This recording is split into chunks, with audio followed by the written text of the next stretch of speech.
Hi, and good afternoon, and welcome to another edition of the Dr. James Show. I'm Dr. James Smith Jr., and as always, I'm elated to be here. This show starts something special. This is Black History Month, and for the month of February, we're going to have guests that help us tell the Black history story by sharing their story, sharing their experiences, and also highlighting why Black History Month is so important. Our guest today, wow, can't wait to bring him out.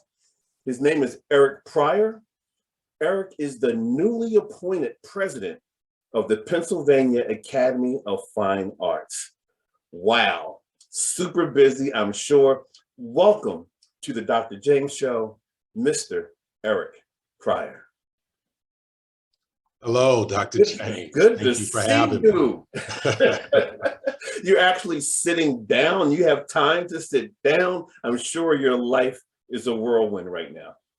It's definitely a lot to take in. You know, when you start a new role like I'm doing, I mean, it's you know, you're absorbing a lot. So, well, I want to personally thank you for taking the time to spend with us. I'm sure you got a meeting next and you got a meeting before this and probably dinner with some donors and colleagues and students. I get it. I get it. Wow, you've 25 years of experience with in education, experience with museum administration, experience with community building initiatives. Tell me what that's been like for you over the past 25 years? you know, I would say it's been a tremendous blessing. You know, I've been to have the opportunity to be in a space that's my passion. To be in a space where it all started for me, Doc. You know, I'm trained as an artist. I have a BFA and an MFA in painting.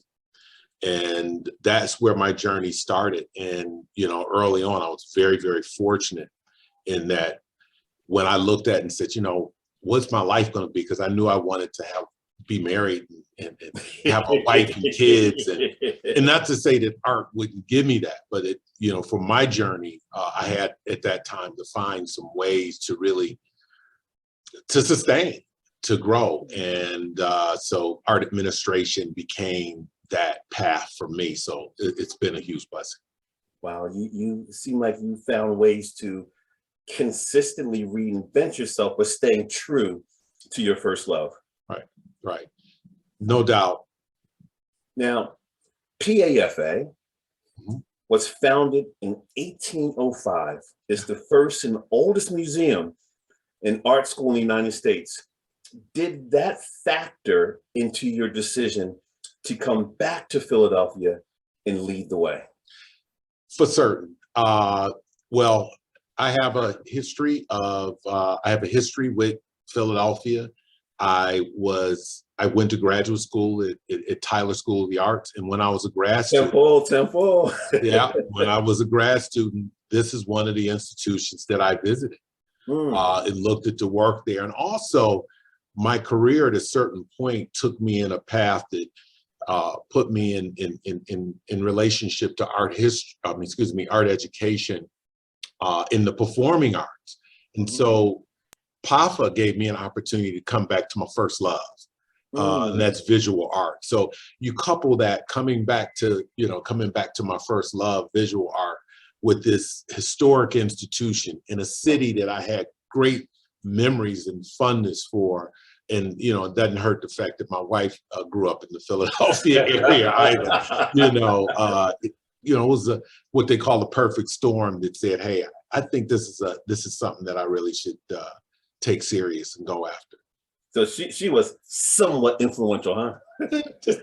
A tad bit, yeah. We typically wait a little while for the chat room, but the questions and comments are coming in. I'm going to go there right now. There's a question: as the first African American president of PAFA, what pressures do you feel? Well, you know, for me, the pressure isn't necessarily extra because of the fact that I'm the first African American. The pressure is really more just rooted in the fact that this is such an historic institution, and that as the leader of this institution, you know, the decisions I make, I understand the gravity of my choices. I understand what's at stake. Right. And for me, whether it, and I'm gonna be honest with you, it was the same way for me when I was at Harlem School of the Arts, when I was the president there. You know, I'm carrying a legacy. You know, I'm standing on the shoulders of other individuals who brought the institution to this point. Now I'm that caretaker. And so there is an obligation and responsibility that I have, you know, to take that baton, that what do you call it, that part of the race that I'm running, and really take it to another level. So most of the pressure I have is the pressure I put on myself, because like, you know, I know we talked before the show at the green room, and you mentioned that you were a basketball player. Well, I was too. You know, I had you brought it up. Play a little college ball. I see. I was catching the alley-oops. You throw them, I was catching them. Oh, you on the rim? I was. Okay. You don't see it here, but you know, I'm 6'5", so I was catching them. You know, dunking on cats. You know, but for me, you know, I understand the gravity. I understand the seriousness, and I have high expectations of myself in terms of being successful. Not because I'm African American, not because I'm, you know, a certain height or anything. It's the way I'm wired. Is I want to be successful. Love it, love it. Ditto, ditto. You mentioned leadership. Yeah, we have a quote that you shared about leadership. I'm going to read it, and then I want you to speak more to it. Let's take a look at that quote, and then hear more about what you have to say or what perhaps generated. Here we go. Okay. The quote is, and this is Eric Pryor, this is you. I don't come into this feeling like I have the answers. I think in most cases in leadership, the answers are already there. It's about listening to the people who are closest to it, talking to the students, undergraduate, graduate, talking to faculty, talking to staff, talking to board members, and really getting a sense of what they've been experiencing here. That's the course that I'm going to take. Your thoughts? Well, I think that a lot of times when we look at leadership and we think of ourselves as leaders, some leaders think that they have to be the smartest person in the room, or they get consumed with who initiated an idea. I really believe that leadership is about recognizing the brilliant ideas, recognizing the brilliance that's around you, and finding a way to take and amplify those ideas and amplify what you're learning from in terms of what you're hearing from the people around you. It really just is about recognizing that the collective is more powerful than a singular person. And that no matter that, even though that singular person, me, I'm the president and CEO, but it doesn't mean because of my title that I have the prescriptive answer for what should happen. You know, my goal, my job is to make certain that we hear, that we're active, that I'm listening actively, and recognizing, okay, where are our solutions? You know, and that comes from every level of the institution, you know, because everybody here has something to offer because they see it from their perspective, and respecting those perspectives and making certain that, you know, that I understand it, you know, that I'm not just coming in telling people what they should be, but understanding, you know, letting their history speak. And then I'll layer it with some of, you know, my new perspective.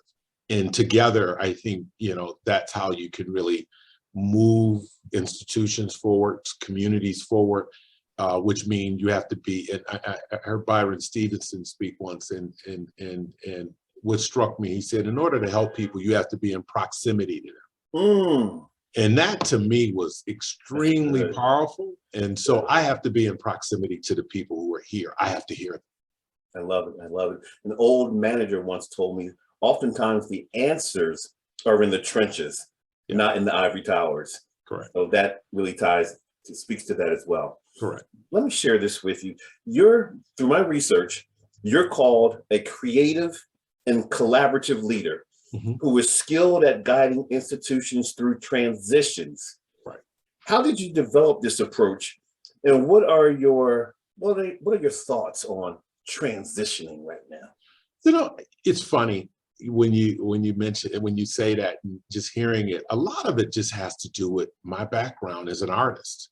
You know, when my first administrative gig, I was heading up an organization at the Bedford-Stuyvesant Restoration Corporation, which is the first community development corporation in the country.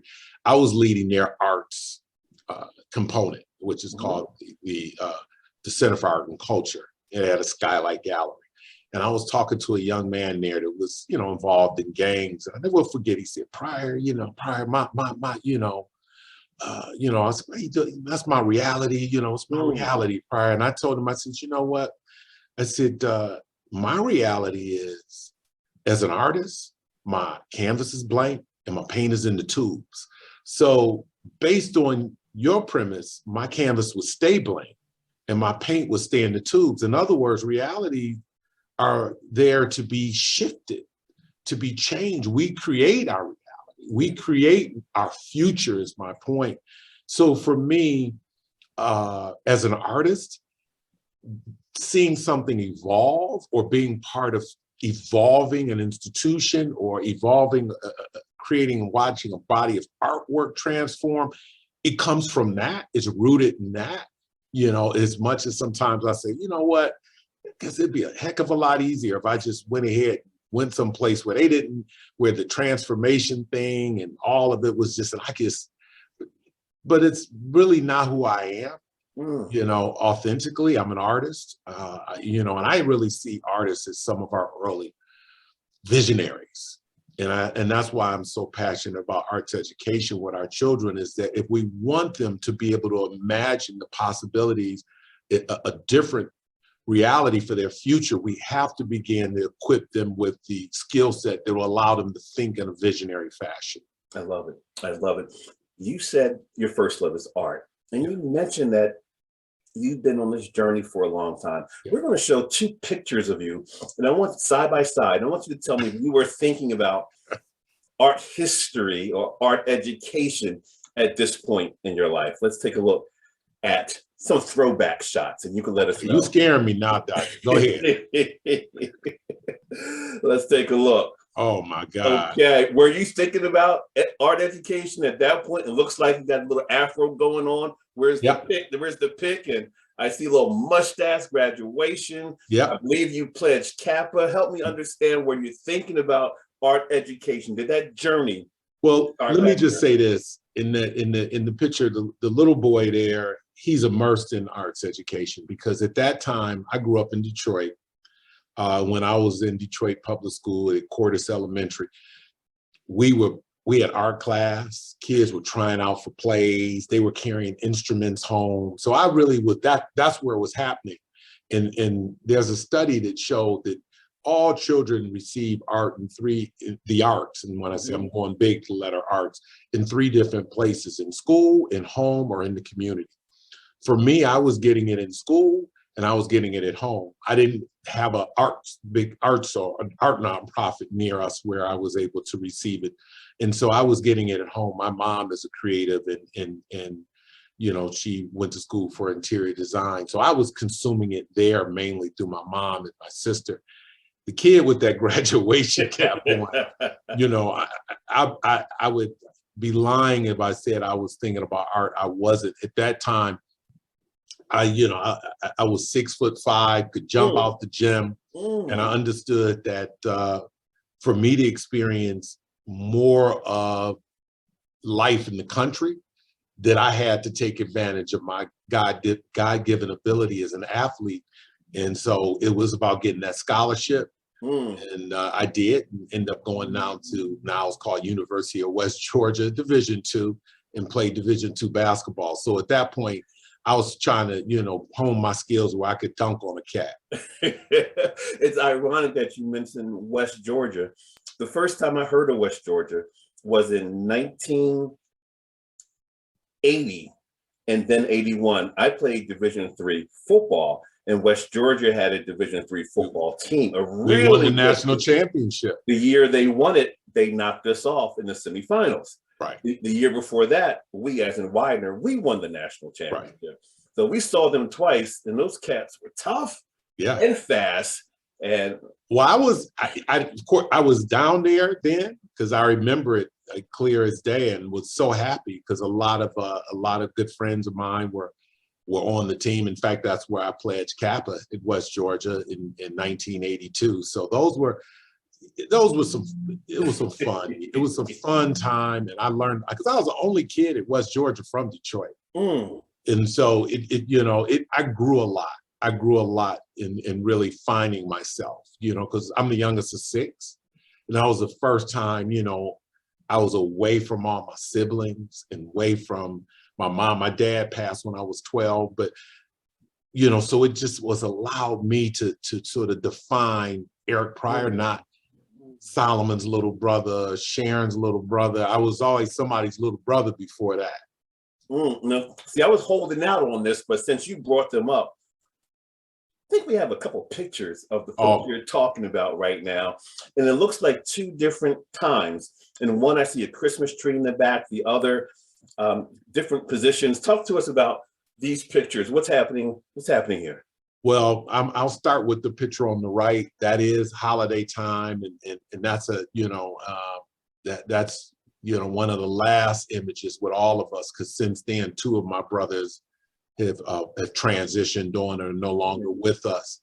My mom is going to be 94 this month, and so she's still with us, and so it just brings back a very fun memory of family. Family is very important to me.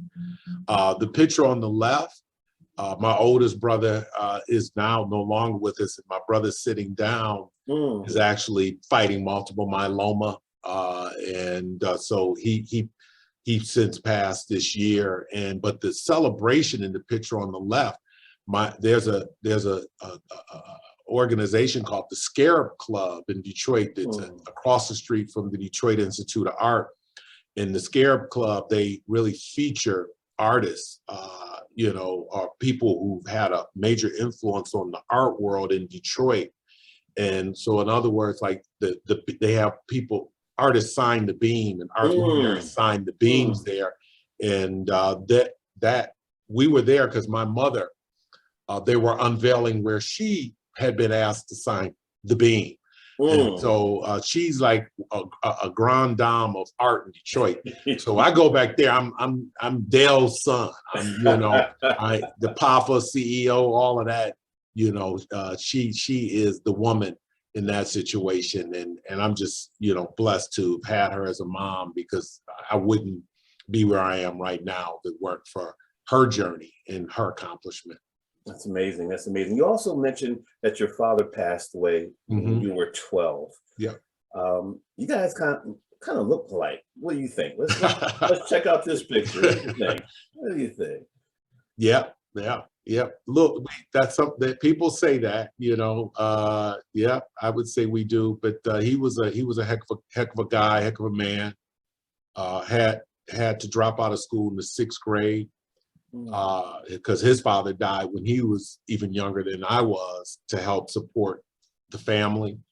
And just to sum it up, he was the first, he as an African American owned and operated a automated car wash in the city of Detroit in the 1950s. Now, a lot of people may look and say automatic car wash and just sort of, but first of all, that's when they were just inventing the automated car wash in the 50s. Sure. And to do that in the Motor City was huge. So he was a force to be reckoned with, and he was a heck of a businessman. And I have tremendous respect for what he accomplished. And the apple didn't fall far from the tree, I said. Well, thank you. You're welcome. Let's go back to the chat room. Question, what is your vision for the Pennsylvania Academy of Fine Arts? What steps are you going to take? What steps are you going to take toward achieving that vision? So what's your vision in your new role? And what are some steps you're going to take to start trending in that transformational direction? Let me say this. My vision here is really, it's gonna be a little different. And when I say that, because, this is day 2 for me in the office. And so, as I said earlier, you don't walk into something on day 2 and have the answers.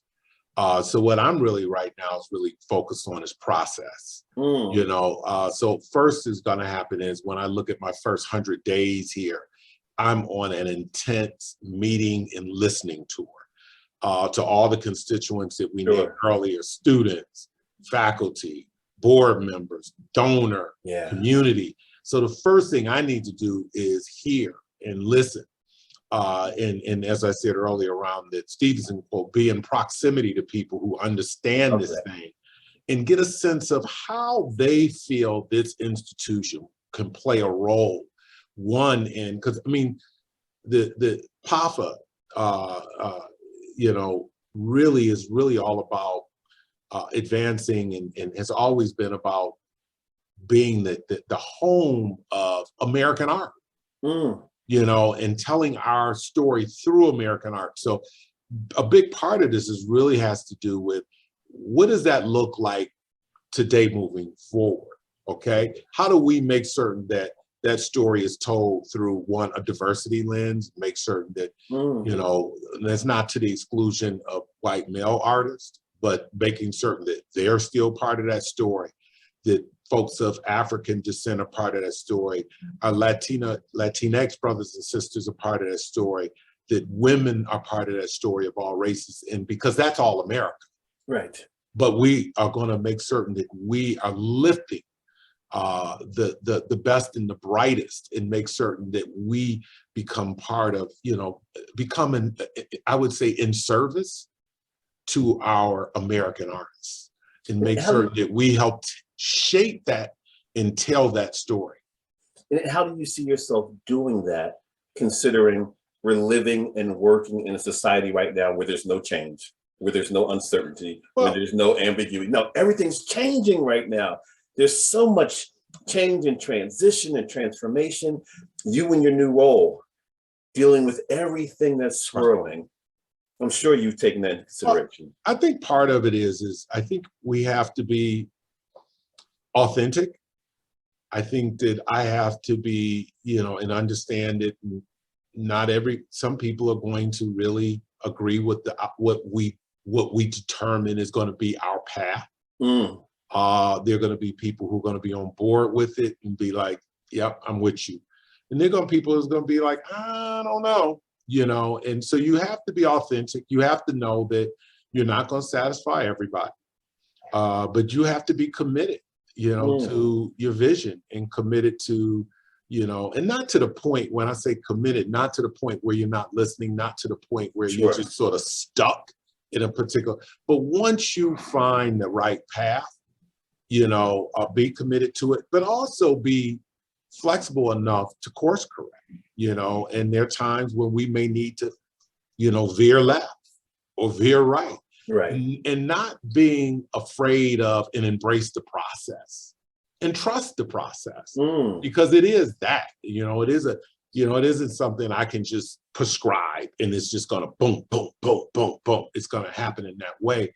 I gotta trust the process. So if we put together what I think we're doing, a really solid process, to chart our course, to chart our vision, and trust that, be authentic with who we are, I think we'll be perfectly fine. I love it. I love that. I love trust the process. I'm feeling you, because 76ers, so I'm with the process. Right. But I also heard authenticity. Yeah. I heard commitment, and I heard course correction, being nimble, being flexible. Right. I wonder how much of a role motivation plays. There's a question in the chat room that says, as a leader, what is your motivation and what keeps you going? It's interesting, and when you say, when we look at motivation, and motivation's important. It is, but my mentor, Al Loving, is an artist. I call him my art father. I love that. He once told me Al was prolific. He always made art. And he said, you know, he said, I'm gonna give you some advice. And this is something that I think if you're really gonna be successful as an artist, he said, a lot of artists would say, well, you know, I'm waiting for that inspirational moment. Sure. He said, no, you gotta do it. Even when you don't feel like doing it, you gotta do it. And so I tend to not just root myself in, you know, I'm waiting for this inspiration or motivation, you know, because at the end of the day, and a lot of my friends who are in Broadway and theater, they on stage 8 days a week. You know, when they doing your homegirl Patti LaBelle, I bet she don't feel like being on stage every day when she's singing. So I say to people, be careful with moving just out of motivation or inspiration. You got to realize that if you're committed to a journey, there's going to be times where you don't feel like doing it, but you know what? You still have to do it. And so and that's the only reason why I sort of tuck it away, because it can become an excuse not to act. You know, because I'm not, you know, I'm not, you know, I ain't going to the studio. I wasn't motivated. I didn't feel like it. Nope. You got to go in there every day, whether you feel like it or not. And the days you're motivated, you're fortunate. You may get more out of it. You may do more. But at the end of the day, you got to be there. You got to show up. And I think that's part of it. And I'm going to take that back to even family. As a father, you know, there's times when, you know, we get on each other's nerves. And you gotta be there. You gotta be there. You gotta show up. You just can't, you know, so, you know, that, you know, I don't know. So I that's just me, you know, the position where I sort of move from. I love it. People making excuses not to jump in. We like to say you're either interested or committed. And if you're interested, we don't want to talk to you. We want to talk to people who are committed. That's all in. And it's not even next level, because they see beyond that. And the sky's not the limit, because there's no limit. It's get in and get it done. Well, you know, I love what you said, because bottom line, let's be clear. If you're committed, I'm committed to my family. So bottom line is, let me just say this, in not for sympathy or anything like that. My daughter had a birthday, and I'm going to hedge the bush, and I decided to hedge my finger first. I went to the emergency room. It got sewed up, and I still went back, and whatever I needed to do to help her birthday come off, I did it, because I'm committed to my family. I would, trust me, if I was waiting for motivation or inspiration, because my finger gave me plenty of reasons to say, go lay down, go do something else. But you know, if you're committed to your journey, you're going to do it, whether you're inspired or motivated. You're going to do it. You get it done. Get it done. Now, the picture we showed that appeared to be a few people who love you a lot, if we can go back to it, is that the missus and the two other princesses in your life? I like to call them my M&Ms, Monique, Mecca, and Micah, my two beautiful daughters and my beautiful wife. They are, you know, they inspire, and they inspire me, you know, and because I want to make certain, like my father did, that me and my wife, we're partners in our life together, that we make certain that we give our daughters every advantage, so that they, and let me just not say advantage, but give them the foundation to build off. Absolutely. It's really more about that, which means we want to get them through college, and if we can without student loans, that's the goal we're pushing for at the moment. Well, you talked about foundation. I believe you're helping one of your M's form a golfing foundation. I think we have a picture of you and one of your M's after a golf tournament. Yeah. She's a wonderful little golfer, but you know, it's interesting that she's Micah, she's a wonderful athlete. She was doing golf then, and then she went from there and started doing competitive gymnastics and was successful there. Now she's not doing the gymnastics, but she's a 3 varsity letter athlete at her high school. Wow. She's on the tennis team, she's on the golf team, and she's on the track team. You know, and sometimes she says, Dad, I don't know, maybe I should have just done one sport and I could have really just excelled. I said, no, there's nothing wrong with being a multi-sport athlete. You know, it's all about the experience, and you will cherish the experience of all 3 as you get older. Absolutely. And you're creating opportunities, you're creating choices, you're creating possibilities. From the chat room, it says, how important is art education to a young person's development and overall general academic education? Schools seems to be removing arts education from the standard curriculum. Your thoughts there? It's critical. It's critical to the development of our young people. Let me just say this, you know, one of the things we always say, or I've said, and is that the arts are vital. They're not, you know, when you look at the arts, I call it the 4 C's. These are the areas, and these are transferable skills. Critical thinking, creative problem solving, communication, and collaboration. Nice. These are 4 areas that are natural within the arts. And when you are trained in the arts, as I said earlier, for our young people, the other things it does is when you look at, for example, a lot of people, when they put their children in the arts, they'll say, oh, my daughter can dance, or my son can really sing. You know, we are not giving people math class because we say, well, you know, he's going to be a mathematician, or we're going to put him in English class because, you know, little Jimmy going to be that next best novelist. You know, no, they're core skills, and the arts are the same way. It's not about if they're going to become a professional artist, if they're going to become the next Romeo Bearden or Luther Vandross, or, you know, or Beethoven, or right. It really is about, it builds us. And if you can learn to be a better communicator, you know, I saw students when I was at Harlem School of the Arts, a young lady who was on autism spectrum, didn't say a lot, very few words. By the end of what she was doing in the theater program there, she was giving the curtain call speech at the end. You know, it can be transformative. We know James Earl Jones was stammered, he stuttered. Absolutely. And, absolutely. You know, theater helped him to deal with that challenge. Oh, you're dropping Black history on us.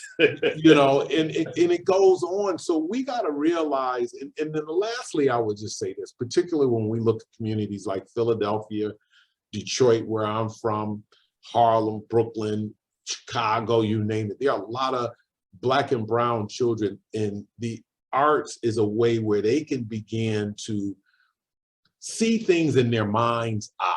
You know, my theater friends would say, when you learn, and you can learn to take it from the page to the stage. In other words, you can conceptualize it. And then after you can conceptualize it, you implement it and realize it. Most people, and I'm another word for conceptualize it, most people, and with Dr. King, I have a dream, and it ends with the dream. But at a certain point, you got to put the dream on paper and create the plan, and then you got to implement the plan. Yes, yes. You see what I'm saying? And so arts, for me, that's why I learned how to do that, because I had to, okay, I'm gonna, like when the work you put up there, the Franklin Avenue shuttle, I thought about my ideas. I had to do maquettes, put them down, and I had to go through a process and win the commission. And then we had to make it. I had to work with a fabricator. So I learned about process. And that's why, to me, arts help you to understand process and recognize what steps do you have to take to get to an end result. I love it. I love it. Before I go to the next question, because it's related to art and being an artist, we have some work that you did, that you put paint to brush and vice versa. We're going to show that work right now, and would love for you to describe it. What is it? What's happening?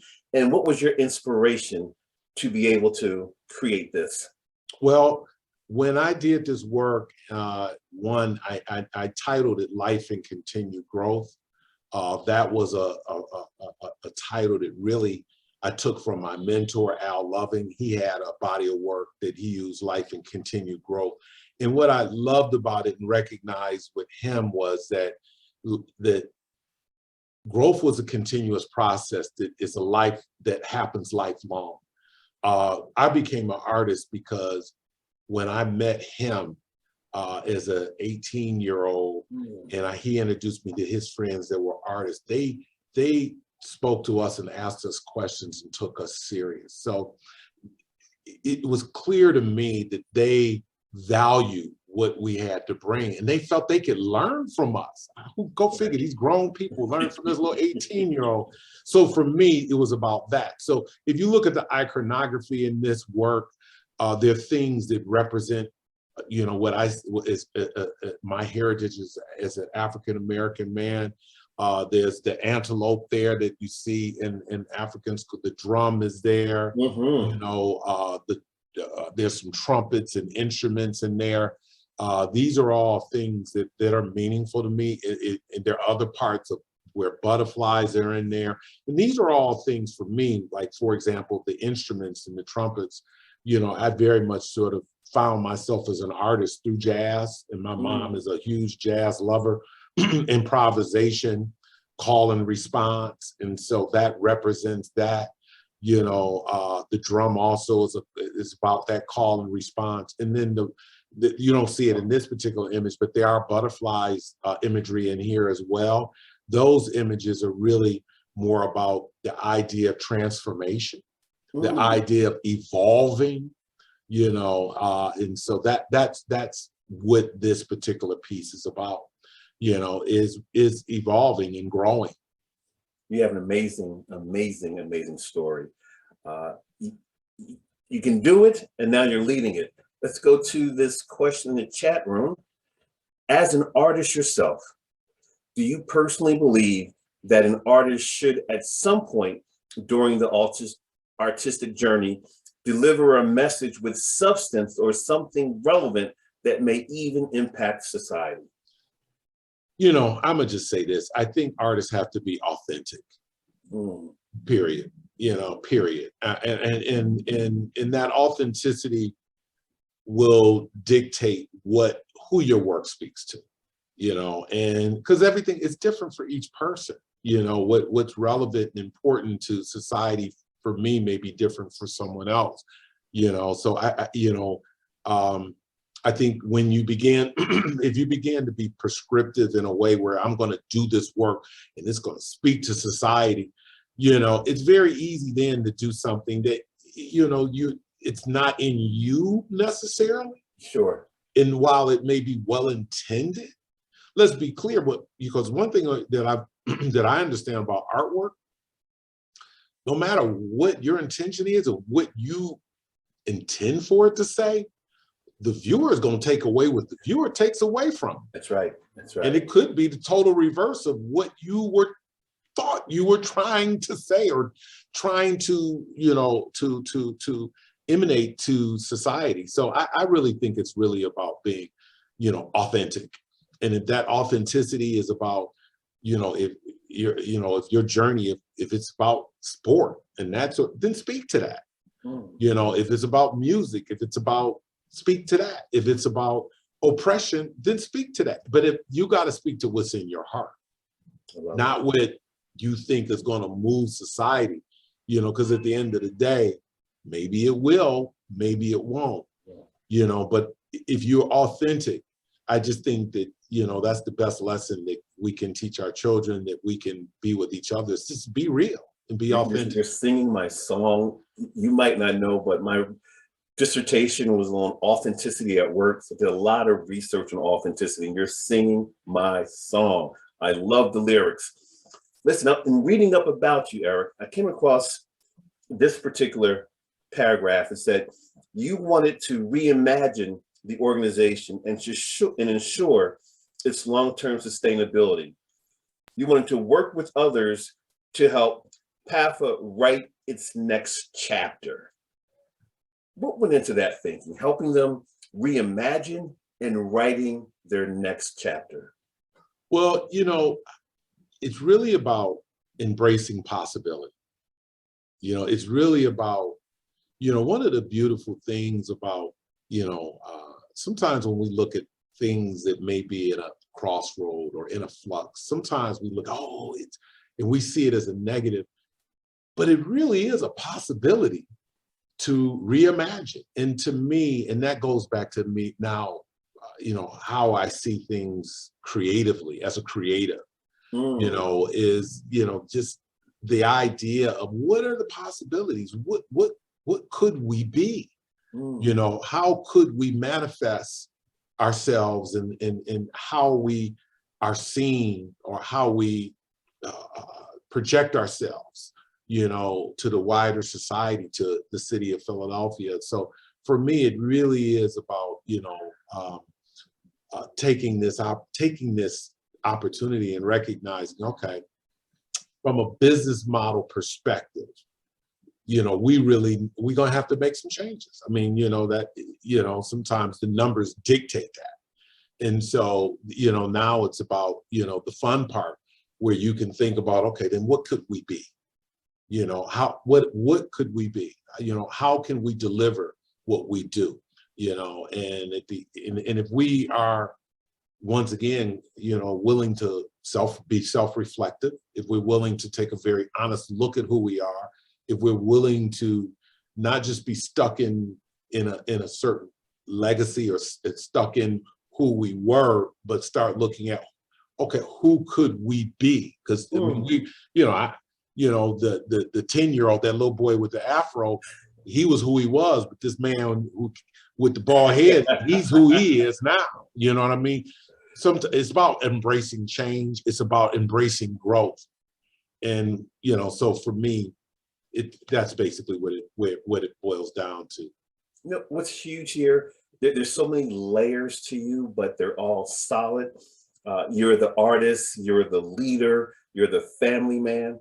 You're also the sibling, but you're also the person who likes to have some fun with the family. We have a video of you having some fun with the family. You're making me nervous, not that. I'll just say, you did not stay dry. You did not stay dry. Let's take a look. Accepting I've been challenged by Daryl Jackson, D Money, my brother from another mother. So there's no Biggie D letting this happen. But I am going to challenge several people, my beautiful wife, Monique, my frat brother, DeMar Loving, my frat brother, Eric Maxey, Sean, used to be known as Steele, now known as Morgan, sitting in the background, anybody looking at me, and her husband, Cliff Morgan, and Dr. Dane Clark, get with it, Chris Williams, Maury Winkler, ALS Challenge, I'm getting the water, and I'm putting my 100 in. Let's do this.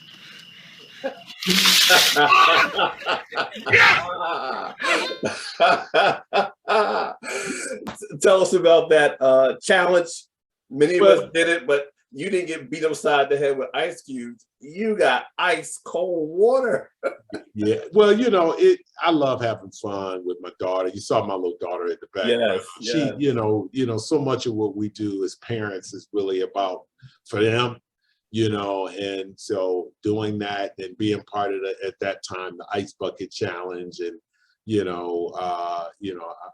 so a couple people, unfortunately, good friends I know who who dealt with that disease. Sure. So it was, hey, sometimes you join in. You join in. As a leader, we have to live what we give, right? Yes. And it looks like you were having some fun doing it. In the chat room, question is, what is your message, or what is your advice to recent fine arts college graduates and struggling artists? Any advice for them? Yep, I would say more than anything else, don't just allow your creative thinking to just, don't just allow your creative thinking to guide you in your artistic practice. Allow your creative thinking to be part of how you strategize around your career and your life. oftentimes, don't silo that, because the skill set, as I said earlier, around the creative problem solving and critical thinking and communication and collaboration, these are all things that you learned as part of your journey. Utilize those in the other aspects of your life. The other thing I would just say with young creatives is, I said earlier, don't wait for some inspiration or some kind of, I got writer's block because I'm waiting to be inspired. No, write, no, paint. And don't worry about, is it great in the moment? Just do it, and you'll work through to the greatness. But if you just wait to be great, you're going to be waiting your whole life. So you can't wait to be great. You got to go ahead and embrace that journey. And so and then lastly, I would say, as artists, a lot of artists don't realize that you're an entrepreneur. Let's be clear, and so you want to acquire certain skill sets that an entrepreneur would have. So it doesn't hurt to understand a spreadsheet. It doesn't hurt to understand certain business principles. Don't just, I'm an artist, understand certain business principles, understand how to look at your revenue and your expenses, and understand just how to see yourself as a small business or big business, whatever level that you're working at. So those are the things that I would advise a young artist. I love it. I love it. Another question says, in your experience, have you seen more inclusion for the arts in our educational system? I think things have shifted. I mean, I think that you definitely, in the art world, I mean, when you look at, when I look at the Amy Sherrill and the Kehinde Wiley portraits of Barack and Michelle Obama, same way, the presidential, all presidents, they have portraits done of them. Yes. And to see that portrait done by a man of African descent, being Kehinde Wiley. Yes. You seeing our museum has a major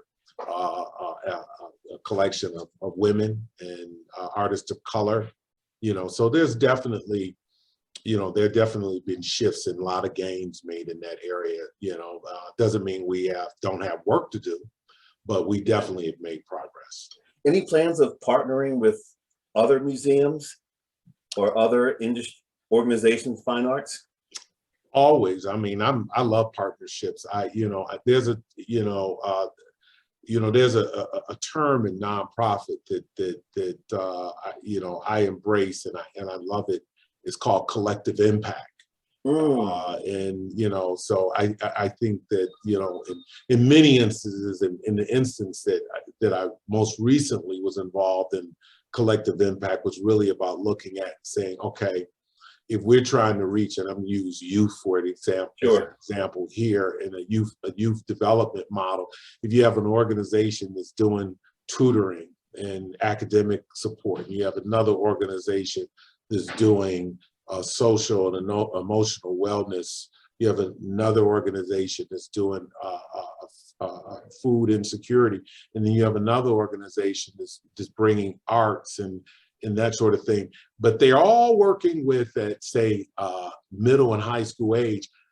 If you come together and work with the populations that you have in exchange and work with those youth, you can have what they call a collective impact. You can impact them on multiple levels.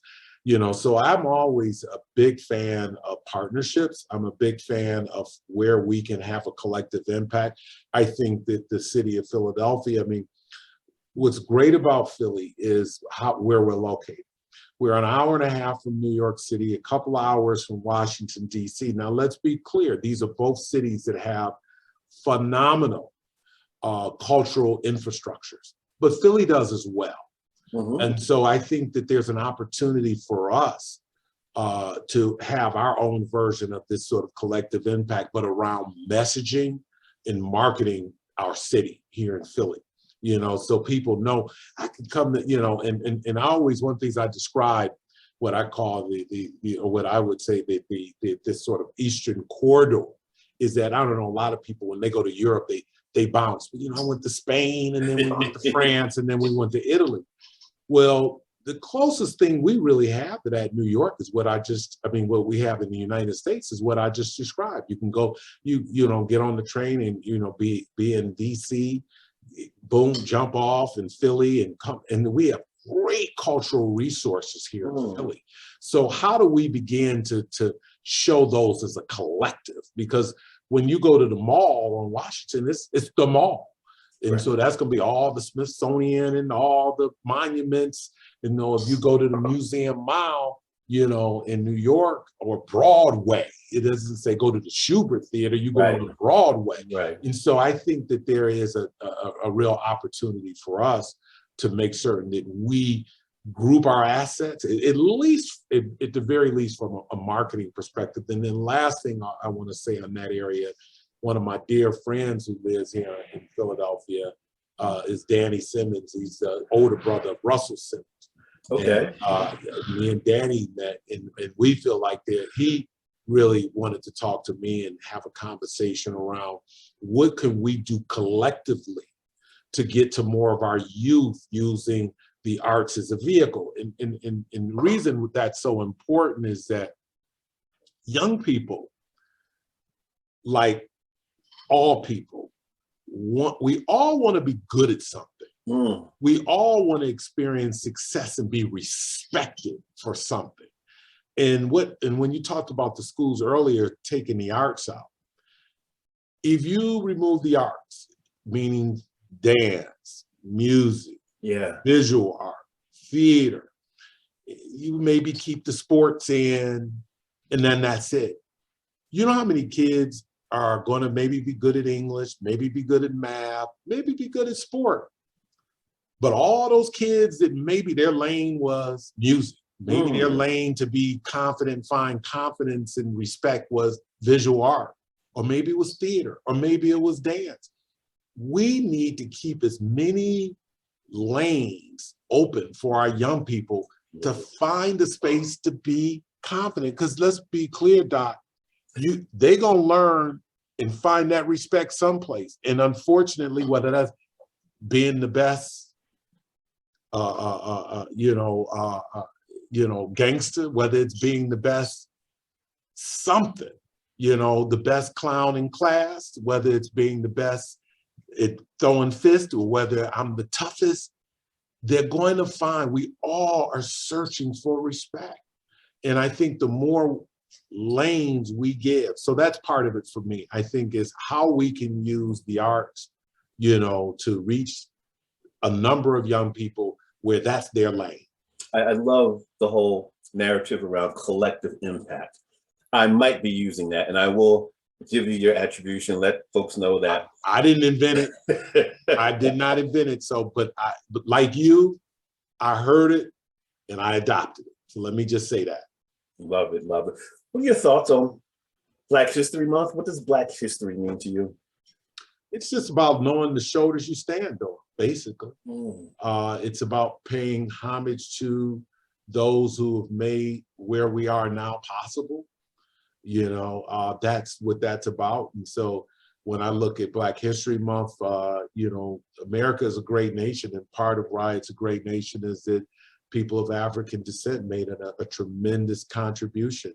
And let me just, were true patriots in the face of a time when it was every reason why they could have went a different direction, but they still enlisted in the military. They still were a part of our armed forces. They still were a part of helping to build this nation. And so, for me, Black History Month is an opportunity to shine a light on all of the above. Love it. Excellent. It's an opportunity to shine a light on Black excellence. And also, I think it's an opportunity to shine a light on even folks who may not necessarily be of African descent or African American descent, but were part of understanding the power of humanity and the power of compassion, and also were vehicles, to help much of our achievement happen. So that's how I see it. Your light continues to shine. We like to say some people light up a room when they walk in, and some people light up a room when they walk out. But you continue to light up rooms, so much so that you attract former football players. We got a picture of you with this guy. I don't cheer for their team. I'm Philadelphia Eagle Green, but we got a picture of you with somebody that used to have a terrible towel. You and Franco. That was Franco. Yeah. At the time, I was running an organization called the Center for Arts Education, and the Center for Arts Education was really about ensuring that New York City public schools had the arts in them. And so sometimes when you do things, that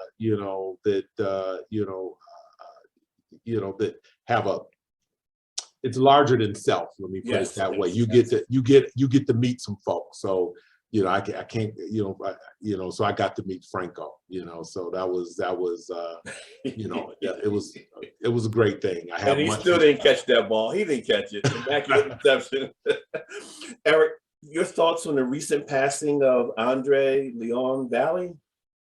Well, in the world of fashion, he was a trailblazer, and he did his thing. And fashion is just another